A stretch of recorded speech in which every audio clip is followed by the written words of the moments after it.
Evan Cole lifted his champagne glass before the dessert plates had even been cleared, smiling like the room belonged to him. "Let's also thank Daniel Brooks," he said, turning just enough of the spotlight from the stage to catch his face.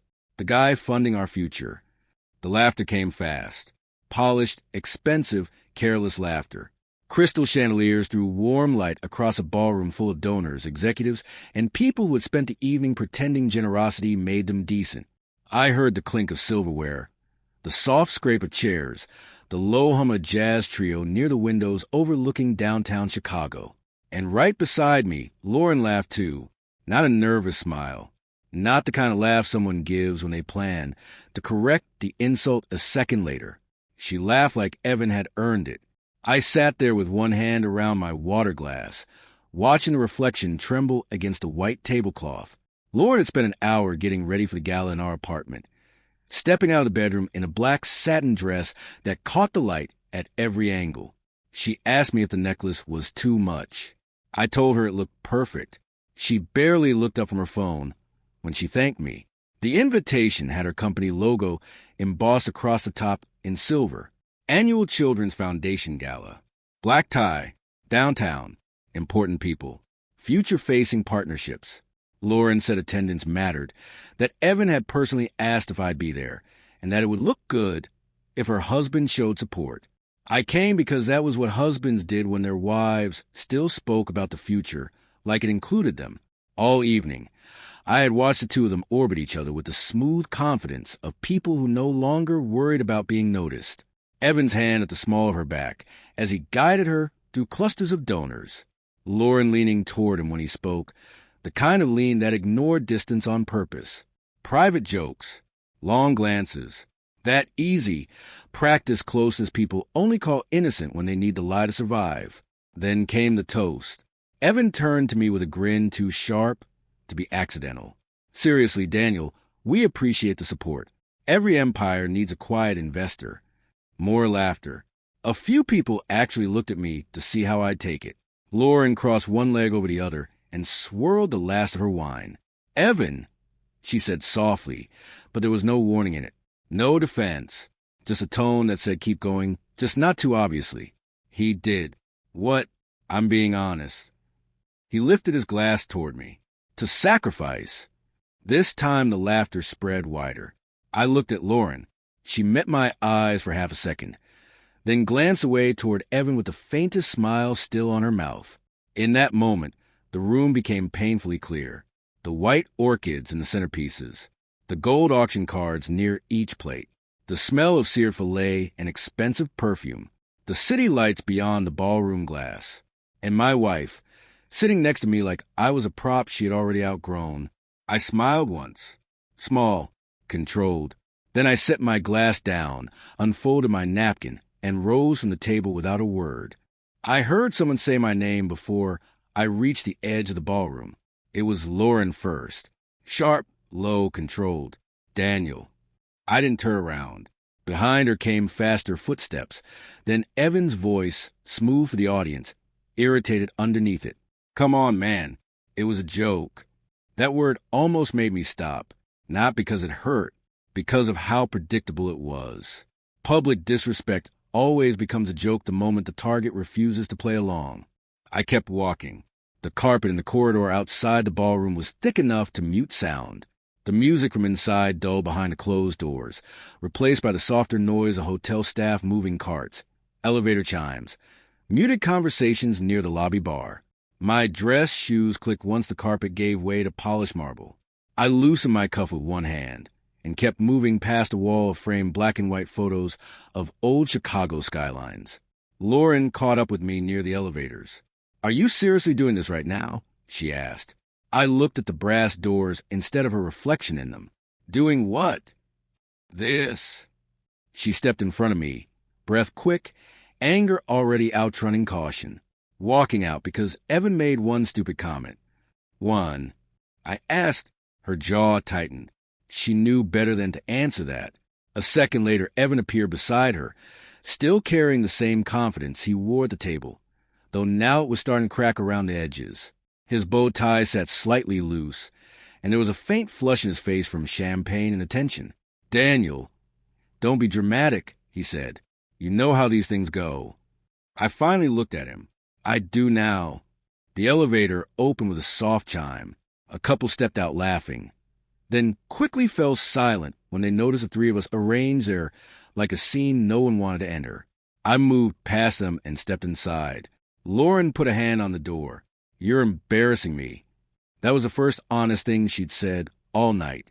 I met her eyes. "No, Lauren, I'm leaving." The doors closed between us before she could answer. In the mirrored elevator, I adjusted my cuff again and watched my own face settle into something calmer than I felt.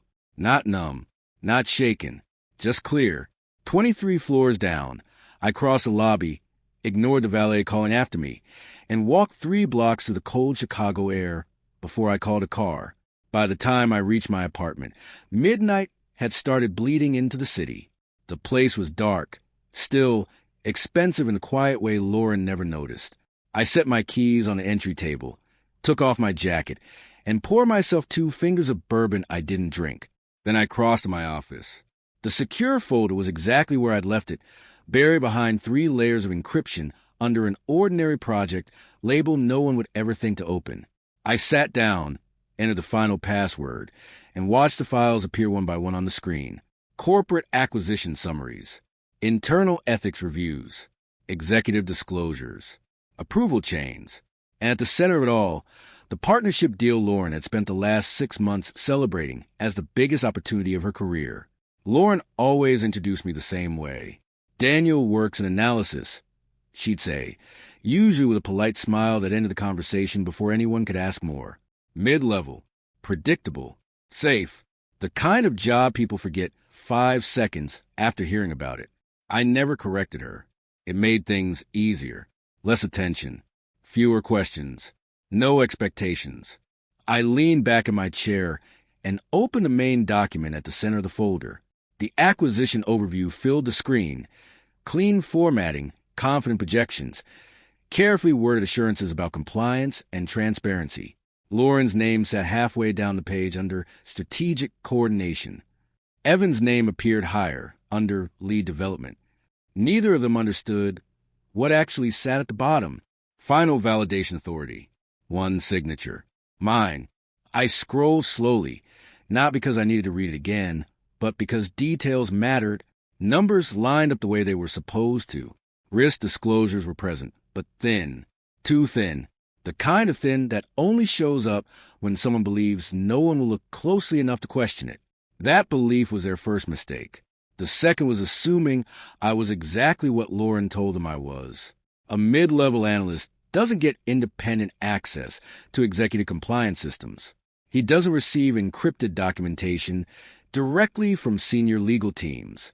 He doesn't hold discretionary power over whether a multi-million-dollar acquisition moves forward or collapses in silence.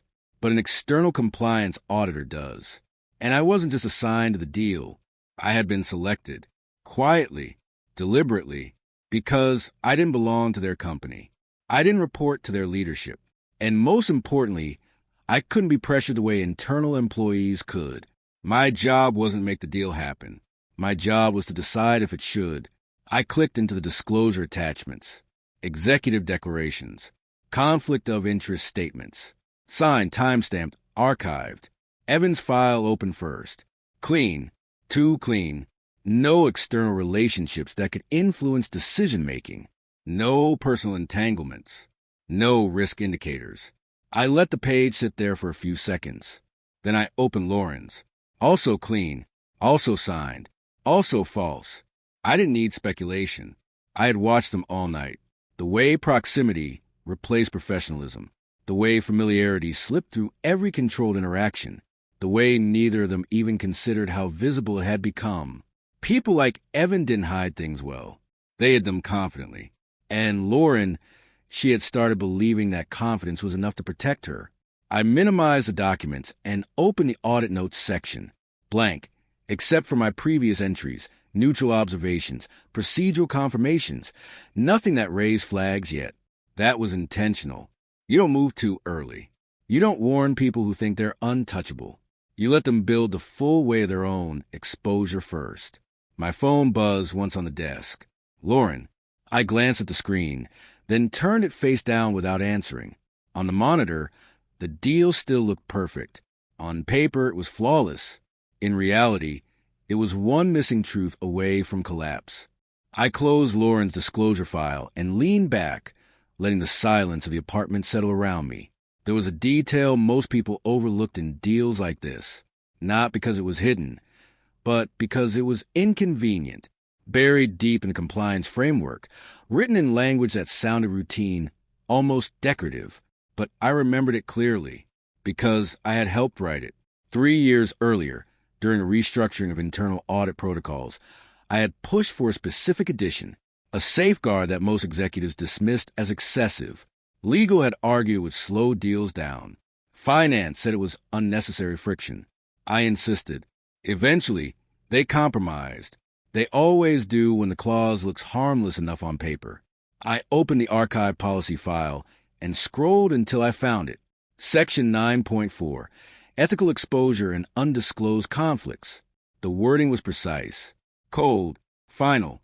If any material conflict of interest, personal, financial, or relational, was found to be undisclosed or misrepresented by key participants in transaction, the independent auditor held discretionary authority to suspend, freeze, or terminate the process pending full investigation. No board vote required. No executive override. Just one decision. Mine. I read the clause once, slowly, not because I needed to, but because of what it meant now. At the time, it had been theoretical, a protection against worst-case scenarios, something designed for rare situations no one expected to actually trigger. People always assume rules are written for someone else, until they aren't. I stood up and walked the window. The city stretched below, lights cutting through the darkness in clean lines. Somewhere out there, Lauren was probably still at the gala, managing damage, explaining my exit, controlling the narrative before it could slip out of her hands. She was good at that. She always had been. But this wasn't something she could talk her way out of, because this time, the problem wasn't perception. It was documentation. I went back to the desk and opened a new audit note. My fingers hovered over the keyboard for a moment. Timing mattered more than anything now. Trigger too early, and they'd scramble to contain it. Wait too long, and the deal might move past the point where suspension caused maximum impact. There was a narrow window where everything aligned, where exposure didn't just stop the deal, but unraveled the people behind it. I started typing. Preliminary concern regarding potential undisclosed personal relationship between key stakeholders. I stopped there. Not yet. Not like this. You don't drop a hammer without making sure the ground beneath it will crack. Instead, I saved the note as a draft and closed the file. Then I opened a different section of the folder. Internal communications logs. Travel reimbursements. Calendar overlaps. Small things. Individually meaningless. Together, undeniable. If I was going to activate that clause, it wouldn't be based on suspicion. It would be built on proof, so complete that no one could argue against it. I checked the time. 1:42 a.m. Still quiet. Still controlled. Still mine. I picked up my phone, saw 3 missed calls from Lauren and 1 message. We need to talk. Now. I placed it back on the desk without opening it. No, we didn't. Because the moment she chose not to defend me in that room, the conversation had already ended, and something much bigger had already begun. At 6:10 a.m., the city was still half asleep. The light coming through the window was pale and flat, the kind that made everything look colder than it was. I was already dressed. Dark suit, no tie, coffee untouched on the kitchen counter. I didn't rush. There's a difference between acting quickly and acting precisely. I sat at my desk and opened the folder again. Overnight, nothing had changed. The documents were still clean on the surface. The disclosures still signed. The deal still alive. But underneath, the fracture was already there. I picked up my phone and scrolled to a contact I hadn't used in months. Martin Hale, senior executive, internal oversight, one of the few people in that entire structure who understood what compliance authority actually meant when it was exercised properly. He answered on the second ring. Daniel. No greeting. No surprise. Just acknowledgement. I'm flagging a deal, I said. A pause. Not confusion, calculation. Level. Preliminary escalation. Personal conflict. That was enough. The tone on the other end shifted immediately. Documented? Yes. Direct or indirect? Direct. Another pause. Shorter this time. Understood, Martin said. Send the reference. I ended the call without anything else. No explanations. No details. Because the phrase I used it all to work. Personal conflict. In that system, those two words were a trigger. Not loud, not public, but absolute. I opened the audit interface and moved the draft note into formal status. My fingers moved slowly, deliberately, each word placed exactly where it needed to be. Preliminary concern regarding undisclosed personal relationship between primary stakeholders. Potential breach of Section 9.4. Requesting immediate review. I attached nothing. Not yet. Then I hit submit. The system processed it in less than a second. Status changed. Green to amber. Active under review. That was all it took. Across the city, inside glass offices and quiet conference rooms, notifications would begin appearing. Legal teams, compliance officers, senior oversight. No alarms, no announcements, just a shift. The kind that stops momentum without anyone fully understanding why, until it's too late. I closed the laptop. For a moment, the apartment was completely still again. Then my phone started vibrating. Lauren, again, and again, and again. I watched the screen light up. Her name repeating like urgency could still change something. It couldn't, because the process had already started. And unlike conversations, systems don't respond to emotion. They respond to triggers. I let the phone ring until it stopped. Then I picked up my coffee, now cold, and took a slow sip. Somewhere, Evan Cole was probably waking up expecting praise, momentum, recognition, a future he thought was already secured. He had no idea that, as of this moment, everything he built his confidence on was already being taken apart. Evan walked into the office at 8:47 a.m., 10 minutes earlier than usual. That alone told me everything about his expectations. He wanted to be seen. Recognition thrives on timing. The glass door slid open, and he stepped inside with the same confidence he wore the night before. Tailored suit, polished shoes, phone already in his hand. He nodded at reception like he owned the floor, like the momentum from the gala had followed him into daylight. It hadn't. By 8:52, the first notification hit his inbox. Subject: compliance review. Immediate attention required. He probably thought it was routine. People like Evan always do. At 8:55, a second email arrived. Then a third. Legal, internal audit, executive oversight. The language shifted with each message. Less casual, more precise. Requests turned into instructions. At 9:03, his assistant walked up to him. They need you in conference room B. No context. No explanation. Just that. Conference room B wasn't used for normal meetings. It was windowless, soundproof, the kind of room designed for conversations that didn't leave the table. Evan still smiled when he stood up. That was the last moment he looked confident. Inside the room, 3 people were already seated. Legal, compliance, and Martin. A folder sat in the center of the table. Not digital, printed. That detail mattered. Evan closed the door behind him. What's this about? No one answered immediately. Martin gestured to the chair. Sit down. The tone wasn't aggressive. It didn't need to be. Evan sat. The folder opened. First page, timeline. Second, calendar overlaps. Third, expense reports. Hotel entries. Late night bookings. Reimbursements that aligned just a little too perfectly with Lauren's travel records. Evan's posture shifted. Slightly, almost invisible. But it was there. This is a preliminary review, someone from legal said. Calm, measured. We need clarification regarding a potential undisclosed personal relationship. Evan gave a short laugh. You're kidding, right? No one reacted. Martin leaned forward slightly. Answer the question. Silence stretched for 2 seconds too long. Then Evan made his first mistake. It's not relevant to the deal. Not denial. Just deflection. That was enough. Another page turned. Messages. Not explicit, but personal. Too personal. Familiarity that crossed every line his disclosure form had claimed didn't exist. You signed a declaration, Compliance said quietly, stating there were no conflicts. Evan's jaw tightened.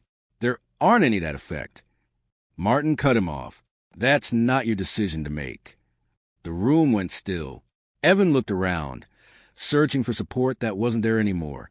The confidence from earlier, the version of himself that made jokes at galas and controlled conversations, was gone, replaced by something tighter, smaller, control panic.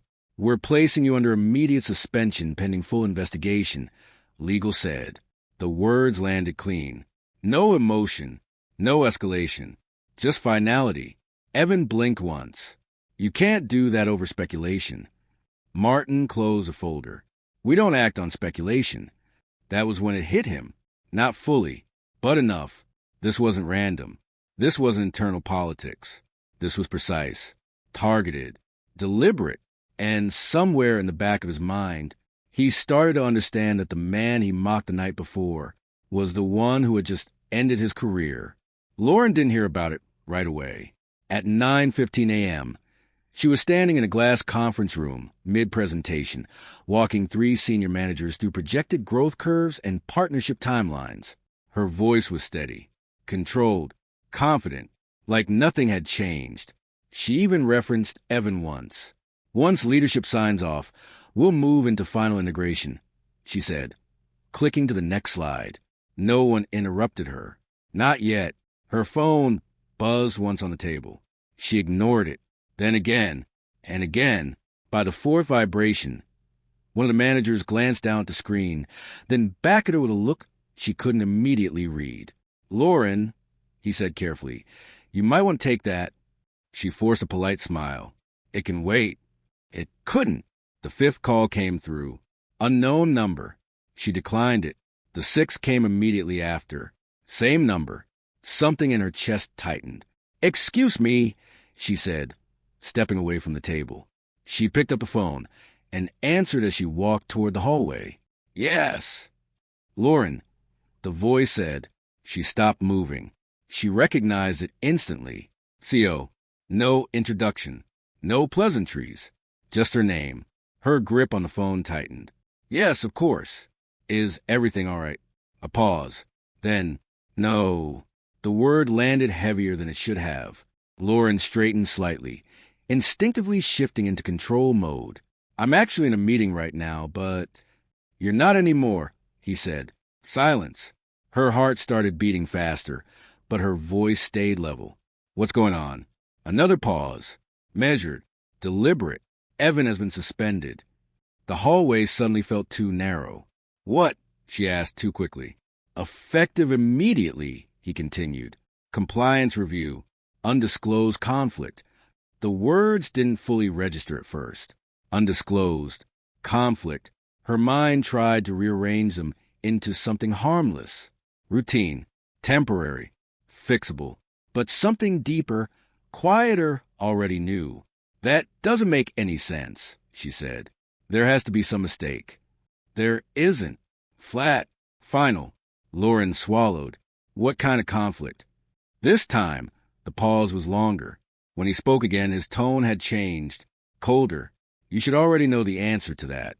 Her stomach dropped. For a second, she said nothing, because suddenly, the night before replayed in perfect clarity. The toast, the laughter, Daniel standing up, walking out, not reacting, not arguing, not even looking back.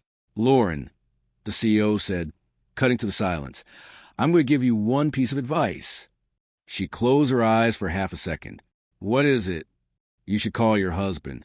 The word hit harder than anything else he'd said. Not Daniel, not his name. Your husband, as if reminding her of something she had already started treating as optional. Her voice dropped. Why? Another pause. Short, precise. Because if there's any version of the situation where you recover professionally. He stopped, didn't finish the sentence. Didn't need to. He's the only one who could make that happen. The line went dead. Lauren stood there in the hallway. Phone still pressed to her ear. The silence louder than any conversation she'd had all morning. Then, slowly, she lowered it. And for the first time since the gala, she understood. This wasn't a mistake. This wasn't internal politics. This wasn't Evan losing control. This was something else. Something deliberate. And somewhere, just beneath the panic starting to rise, a single, terrifying thought settled in. Daniel hadn't walked away. He had acted. Lauren didn't go back to the meeting.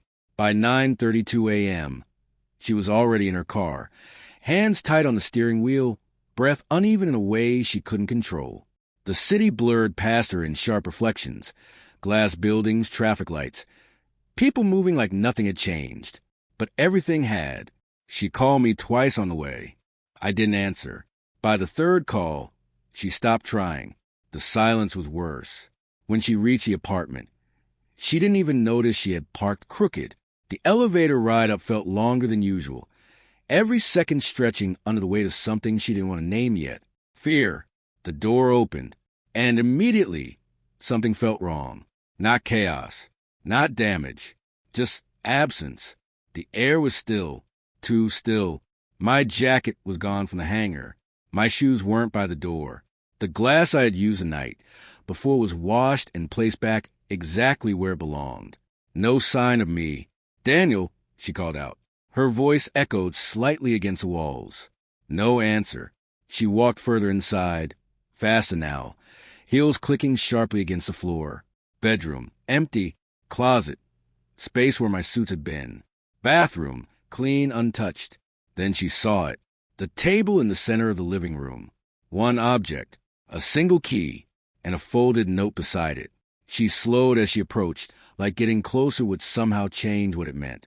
Her fingers hesitated for half a second before picking up the paper. 2 lines. That was all. You should see everything. Her chest tightened. The key felt heavier than it should have in her hand. She turned, scanning the room again, and then her eyes landed on the one place she had never paid attention to. The lower cabinet beneath my office desk. Always locked, always ignored. She walked toward it slowly, each step more deliberate than the last. The key slid into the lock without resistance. A soft click. For a second, she didn't move. Then she opened it. Inside was a lockbox. Matte black, clean, precise, waiting. Her hands weren't steady anymore as she used the same key to open it. The lid lifted, and everything fell apart. Printed messages, screenshots, dates, hotel receipts, photos, not just 1 or 2, dozens, organized, labeled, undeniable. Her conversations with Evan, captured, preserved, arranged in a timeline she couldn't escape. Late-night messages, private jokes, plans, confirmations, moments she thought existed only between them. Every lie she told, documented next to the truth. Her breathing turned shallow. "No," she whispered, shaking her head as if denial could still work. At the bottom of the box sat one final document.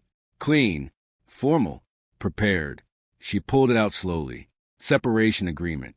Her name, my name, terms already outlined, assets divided, conditions set. No emotion in the wording, no room for argument, just structure. Final. Her knees hit the floor before she even realized she had stopped standing. The pages trembled in her hands as the reality settled in piece by piece. This wasn't reaction. This wasn't anger. This was preparation. Long before the gala. Long before Evan. Long before she ever thought she was in control. I had already seen everything and built the ending around it. The investigation didn't stay contained. It never does. By the end of the second day, Evan's suspension wasn't internal anymore. It spread. Quietly at first, through closed calls and carefully worded emails. Then faster. Names started getting attached. Questions started forming. By day 3, it had a narrative. Undisclosed relationship. Ethics breach. Compromise deal.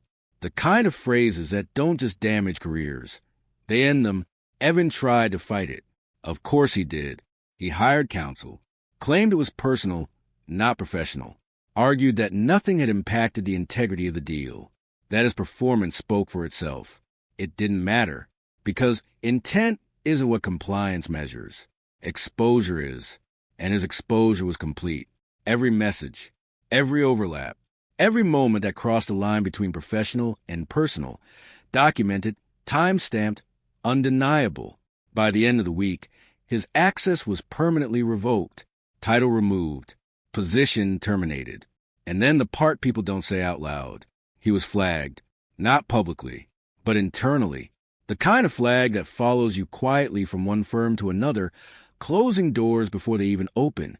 Evan Cole didn't just lose his job. He lost his future. Lauren's fall was slower, which made it worse. At first, no one said anything directly. Meetings were rescheduled. Emails went unanswered longer than usual. People who used to stop by her office suddenly had other priorities. She still had her title, still had her access, but the space around her had changed.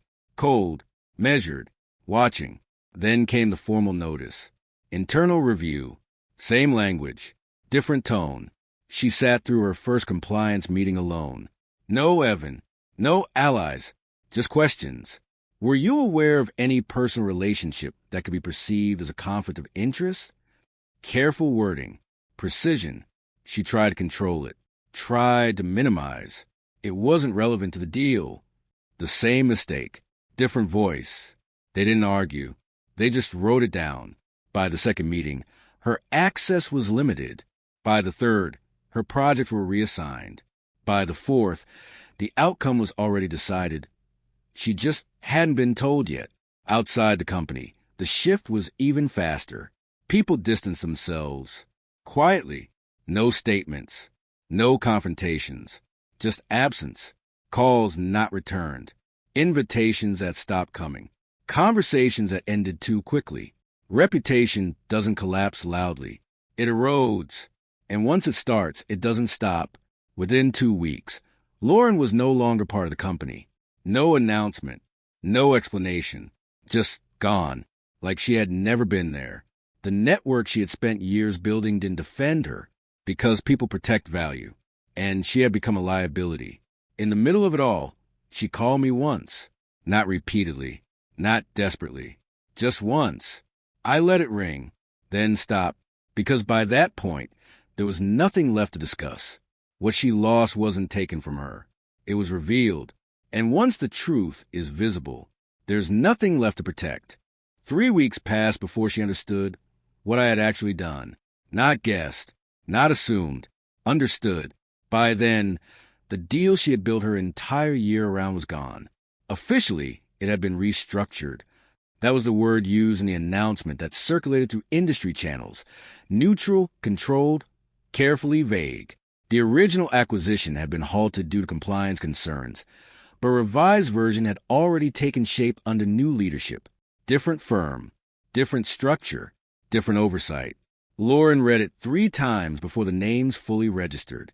Mine was at the top, not as an analyst, not as a supporting function. Strategic partner. Her hands went still. The article was short, efficient, written for people who understood how much wasn't being said. It mentioned the compliance review only once. Framed it as a necessary safeguard that ensured long-term stability. It didn't mention Evan.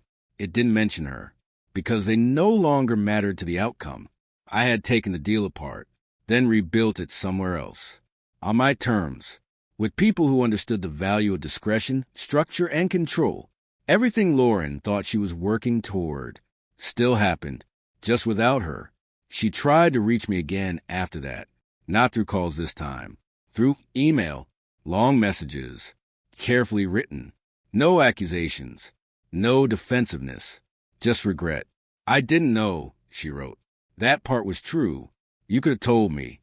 That part didn't matter. Because the one thing she never understood, until it was too late, was that I had never needed her to know. I read the message once, then archived it. No reply. That evening, I stood in a quiet office overlooking the river, the city moving below in clean, distant lines. A new desk, new structure, New conversations that didn't require explanation. Everything was calmer now, not because nothing had happened, but because everything had been resolved. Cleanly, precisely. Finally, I poured a glass of bourbon and set it down untouched, the same way I had that night. Some habits stay, some things don't. Lauren thought the gala was the moment everything fell apart. It wasn't. It was just the moment she stopped being part of what came next. Because in the end, this was never about revenge. It was about alignment, control, and knowing exactly when to step back. So everything else could fall forward without you. I didn't raise my voice. I didn't argue. I didn't explain.